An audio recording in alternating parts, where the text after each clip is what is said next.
Next, I'd like to call up firefighter paramedic Thomas Daly.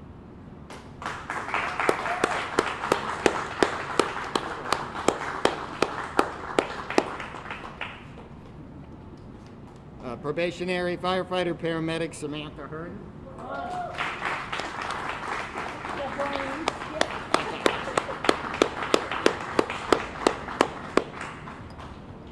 And firefighter EMT Tim Frazier.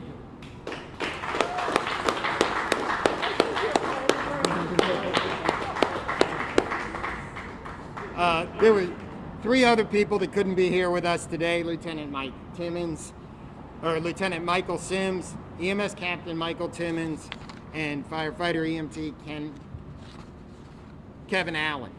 They will also receive coins when they return to work. But Thank you. Deborah, I know you'd like the mic. Yeah, I would. Oh. So, Chief Donnelly, Janay Bailey, Samantha Herndon, Tim Frazier, TJ, these are amazing human beings. On March 12th, I had less than a 10% survival rate opportunity that day. And I've said to each of them, do you go to work every morning saying, is this the day I might save a life? Who does that? And you all do. And you all did that day, and then it was my life you saved. So I really want to share a little bit about the life you saved, so you take something forward about the incomparable meaning that your work has in the life of human beings. I can't see the video. Craig has it. Maybe I can look, but I want to introduce you to my children, Stephanie and Elliot. Stephanie is 36, Elliot's 33. They both live north of Seattle, and they're with us today. First, a note about my son Elliot. After I came through consciousness, which really was days forward because I have no recollection of the event. Today begins my meeting you. You met me, but I'm meeting you for the first time today. I was so uncomfortable with the scope of what happened that I tended to make jokes about being alive, or, you know, if I were no longer here, you wouldn't have to live with this kind of thing. And my son, after the second feeble attempt at humor, said, Mom, this is not funny. Would you stop the jokes? We almost lost you.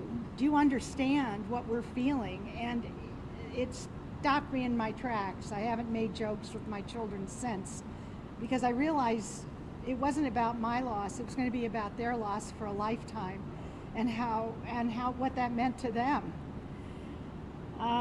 So thank you, Elliot, for that good guidance. My daughter Stephanie was the first person to call me in the intensive care unit. I just understood today I was intubated in my apartment, and then I suppose I was re-intubated at George Washington, but I was, I guess in their terms, miraculously taken off the ventilator the next day. My daughter called first thing Sunday morning. I think it might have been the first call. She wanted to be that first call to tell me that she was pregnant. And she wanted me to hear that so that I had something to claw my way out of that abyss and to know why I was living. So she's with us today with my 2 grandsons, Cody and Aiden, I think her husband, Brandon. And because of you, I will be around for the birth of Zoe Ray in November. It doesn't get any better than this. And then the love of my life, Craig Kramer, standing to my right, will be married next year. And what your program recognizes is the extraordinary life-saving work on this amazing relay that begins before you get there. And you met Janay, but there was no more brilliant, calm orchestrator of this event than Janay Bailey, and you'll hear from her in a moment. But Craig had to listen and behave and do what he was told, which to this day is a joke I find remarkable. And I'm going to stay in touch with Janay because I think she'll give me good training for a marriage ahead. So before I take the microphone back, I'm going to turn it over to Craig for a moment, the man who was on the scene. Actually, you could stay here for 1 minute. You need to give Craig one of these ones. I do need to give Craig one of these. Absolutely.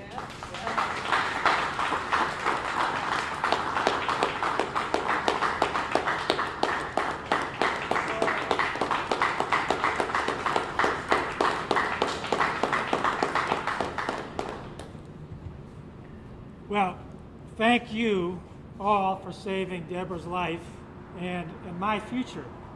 We just got engaged in December. I did want to give a special thank you to Janay Bailey. Often at these events, I notice that you celebrate civilians who have learned CPR. I am not one of those people. I don't know the first thing about CPR. Janay, in real time, told me how to save a life. And when I had some pushback, she always firmly got me back in line, counting, and counted with me right up until the end, I think, until the team arrived. So we wouldn't be here today, and none of us would have had a chance to get that baton in the relay without your help. So I thank you so much. And I'll forgive you for the advice you give Debra about how to control me. Thank you so much. Thank you.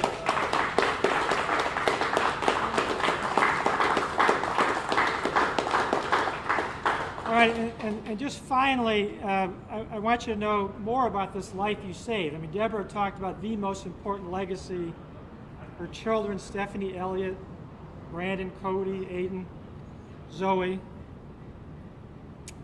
But I want you to know that the life you saved is someone whose work might someday save your life or the life of somebody you love. I'm not going to talk about all the things Debra did before the heart attack, but I want to mention a few things she's done since the heart attack that will save your life or the life of somebody you love. Just a couple things. She has been working to bring a new COVID-19 vaccine to the marketplace to save all of us. She's been working with George Vradenberg, who's on the Zoom, to cure Alzheimer's disease. And she's been working with President Biden to create an advanced research program for health, similar to the DARPA that you might have heard of on the defense side. Debra is the go-to person in Washington when it comes to health care. And she gets to continue that work now because you saved her life. Now, this is a true story. Last year on her birthday, she got a video greeting from Tony Fauci. That's the kind of person whose life you saved, and she'll be giving back for the days that are left to her. So I just wanted to have a sense of Debra's broader legacy and your role in continuing that.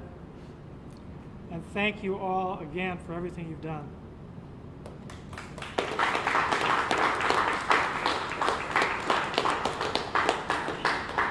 Well, let me conclude. I wasn't expecting that, Craig, and thank you. I do feel an obligation to make my own work even more meaningful, and that obligation is I owe it to you all. So I want to just recognize again that people are here today, my family, my children, my friends. Two of my best DC girlfriends are here, and we often get in real trouble in the district. So if you see us out, in mischief, please just one time look the other way, okay? We're really pretty law-abiding. You're not supposed to have favorite clients in our firm, but George Vradenberg, I believe, is on the line, and George, you're that favorite client. George is going to change the world of Alzheimer's and already has. And there are people I work with every day at Fagery Drinker, and we're right across here at 1050K. So when we're back in the office and we're having conferences, we have to go on mute when your engines roar out of the station, and we apologize to our clients for the interruption. For everybody in my firm who's on the phone today, let that never be an apology again. Let it be a celebration when those sirens roar of the fact that you're getting ready to save another life. So I owe you the responsibility to do everything I can going forward, to love my family more than I ever have before, to love this man who saved my life and to try to make a difference that'll help all of us. Thank you each from the bottom of my heart.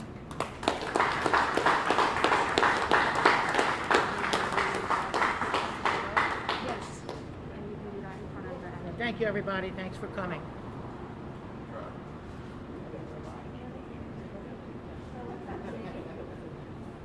And then the first responders and the chief, you want to join them too? We should get Cleo in here. Yeah, we'll get. Well, Cleo. I'm sorry. Can we try to squeeze just a little bit closer here?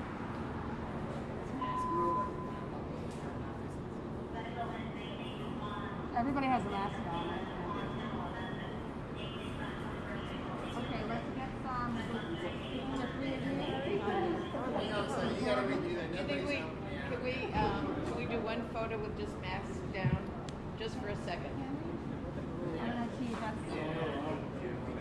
Really quick, really quick.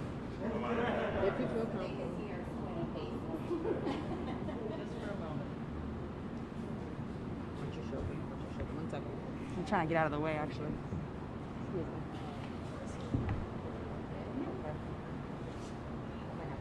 Everybody got the pictures they need? Let's do some with the fire EMS and then some with OUC. If that's okay? Speak up, I didn't hear you. Some with fire EMS.